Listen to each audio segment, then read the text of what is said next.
everybody's working with wood today, it would seem. I don't envy those guys.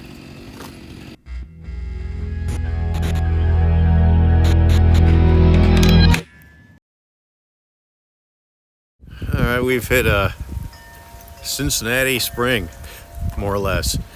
It's a little bit before the beginning of March, and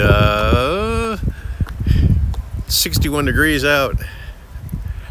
It's going to storm later, and take a look at what the weather's going to do the next few days.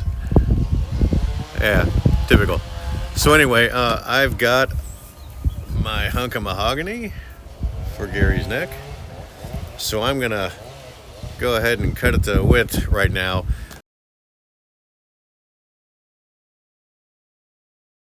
I'm waiting to get down to the makerspace to cut out the templates for the actual neck so it fits perfectly into, the body. Yeah, that's it. And I got to talk to the folks down there anyway. Remember in the last video I was going over the fact that it looks like I've got to deal with the kerf of the laser. Well, I was just messing around yesterday with the body and discovered that I might not need to, so I need to talk to somebody. Anyway, let's go cut this out. Cut this out? I should cut this out.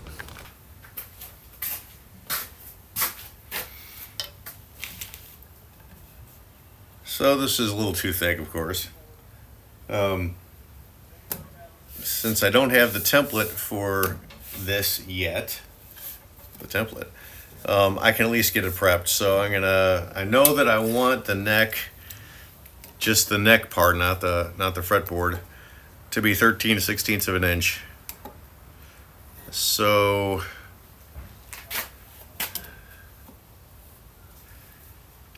I'm gonna go a little wider. I'm gonna go about 29-30 seconds. Why?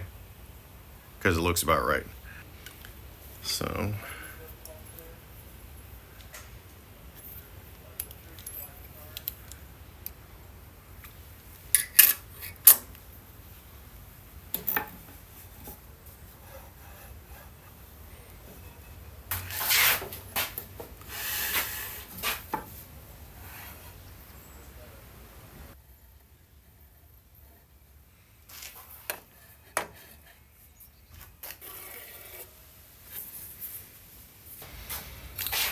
I don't remember if I've ever showed this before, but one of the things that, of course, having a really groovy tall fence on the bandsaw, it'll only get so close, and it's not as close as I need to cut that width.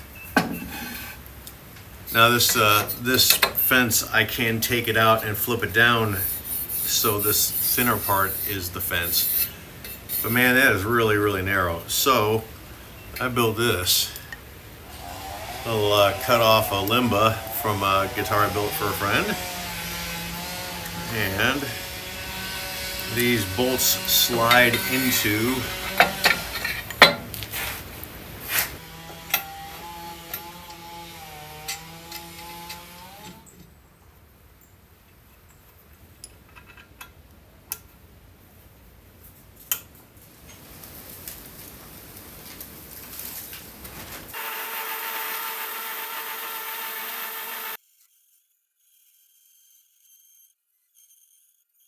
That's pretty good. I'm pretty happy with that. Just outside the line. Shouldn't take too much time on the planer.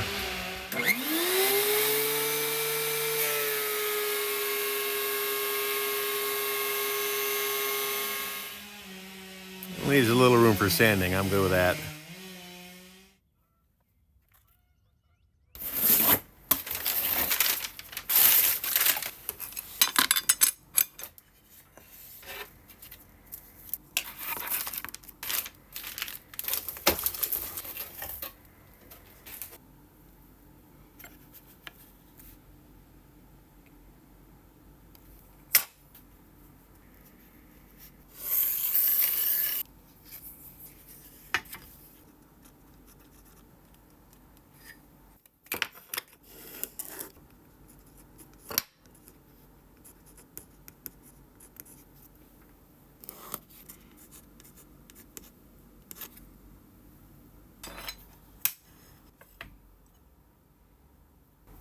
Alright.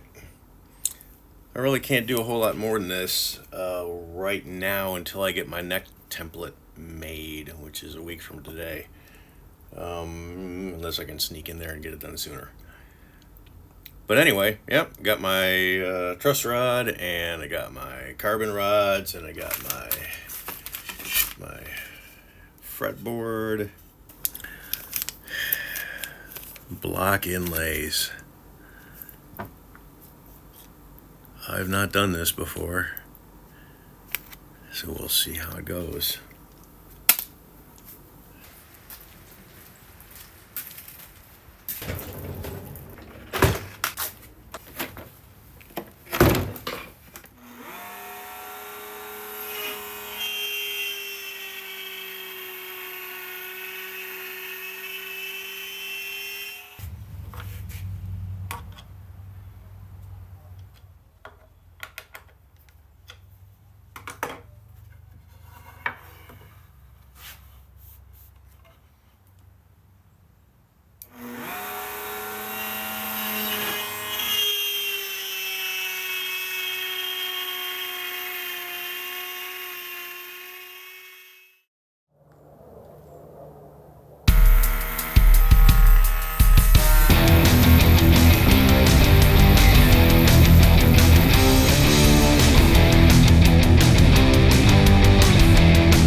Man, you know what? It has been so long since I used a 1/4 inch bandsaw blade.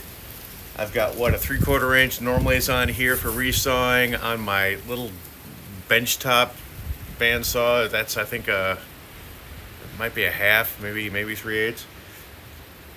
I forgot that cutting curves on a bandsaw is actually kind of easy when you have the right blade. Man, 1/4 inch, baby, the way to go. I knew this 30 years ago. It's cold out. It's, what is it, March 8th, 10th? It's March 10th. And we keep getting these 70-degree days followed by 42-degree days. And today is a 47-degree day. Thank God for the sun, because, man, I'm not dealing with the cold so much anymore. But anyway, I'm gonna slot the fretboard. And this build is well underway. So, well, okay, it's well underway up to the point where I've got to figure out how to do the block inlays, which I've never done anything like that before. So, Gary, you task me, but we'll get it done.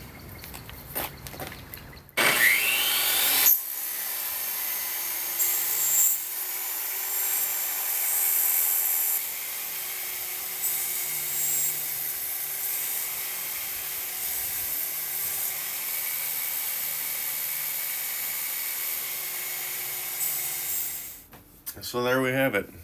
A ready-to-go neck that I totally forgot to show the cutting out part. A ready-to-go fretboard that will soon be full of holes for inlays, placed with my groovy neck template with, in theory, perfectly sized Les Paul style block inlay orifici. But yeah, so the neck fits very nicely. Fretboard will go right to about there. I've got a tail piece. I've got a bridge somewhere.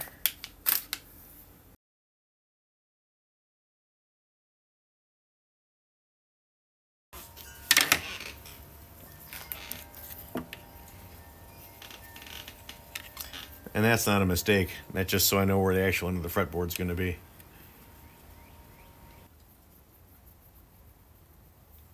Alright, I got my center line drawn. 'Tis faint, but 'tis there. Don't need much of this, really, at all.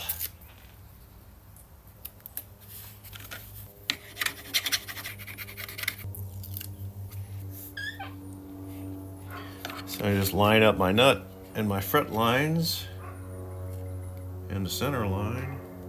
I can see it. There's one problem with these acrylic templates, and it's that when you rub the sawdust off of them, it generates a little static, which makes the sawdust stick to it. Oh boy.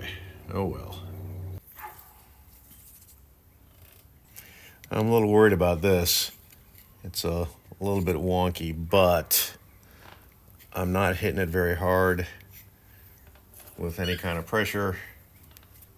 And I'm gonna have to make a new one eventually, but at the moment, this ought to do the trick.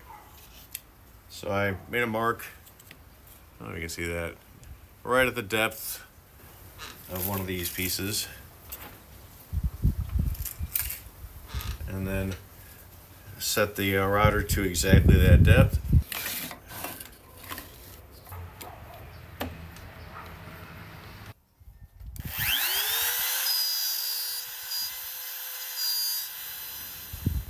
And so far, so good. Nothing untoward happened. The big test. Let's take off the template and see what's underneath.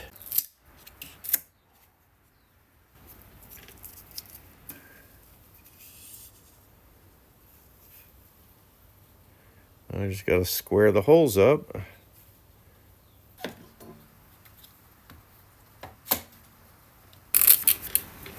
I'm going to start on this one just because it's a little bit easier to film. And then get all the rest. Probably off camera because some things are a little easier to focus on when you're not recording, you know? Like almost everything, honestly. But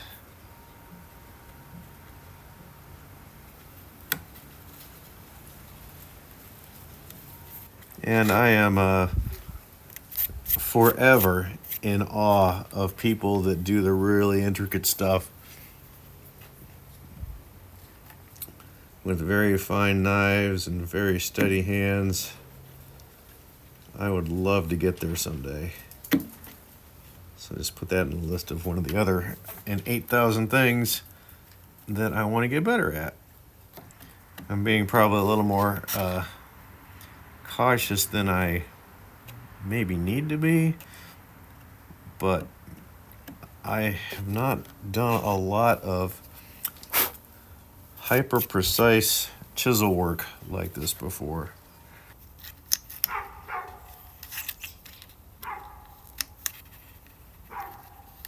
Well, anyway, you get the point. I'll do the rest of this off frame and show you the beautiful results when I'm done. Why is it the second I try to start recording, the wind kicks up, the birds start screaming, the dogs start barking? It's always something. I guess that's what I get for trying to record outside.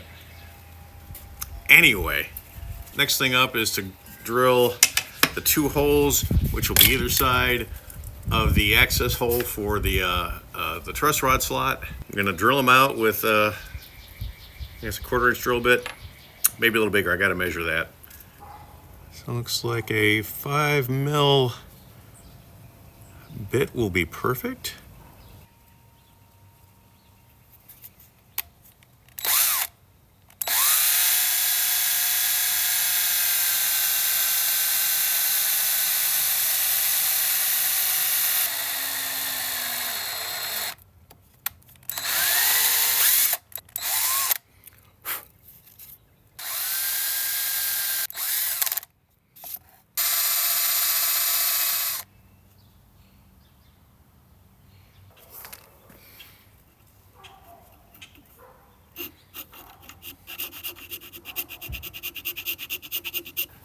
All right, the holes are drilled. I'm just cleaning up the spots. Now I'm just cleaning up the sides. It's another word that starts with S and ends with S and has 5 letters. Need to get out more.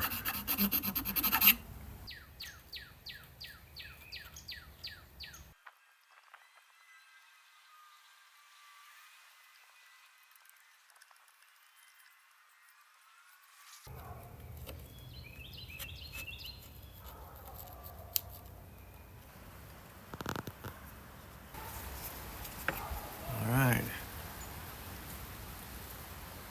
Perfect.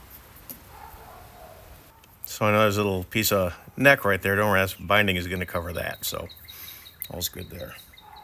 As was planned. I'm down to finessing the inlays.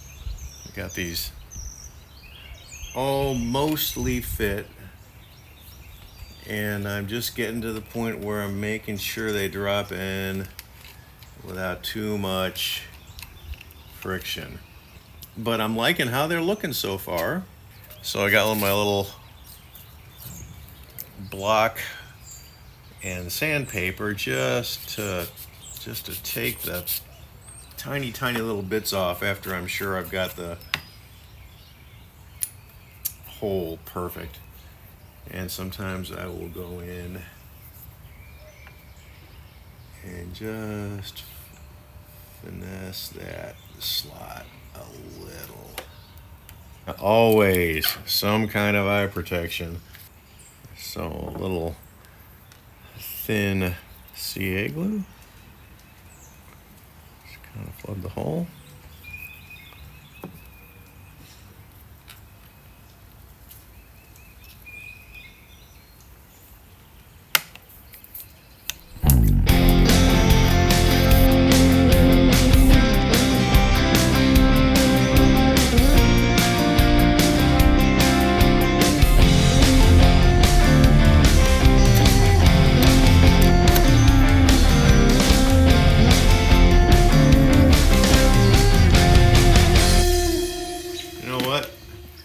I'm really quite pleased with that.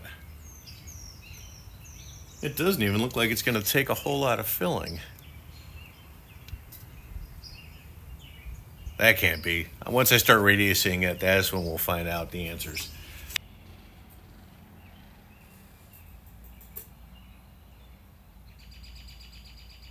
All right, that's as good a place as any to end this one. Getting those inlays in kind of made my day, and they're looking pretty good.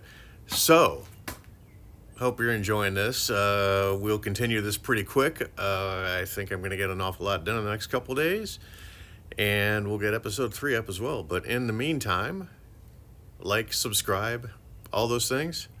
Appreciate you watching this stuff. Comment if you have any questions or ideas that I could be doing better. And that's it. See you next time. Take care.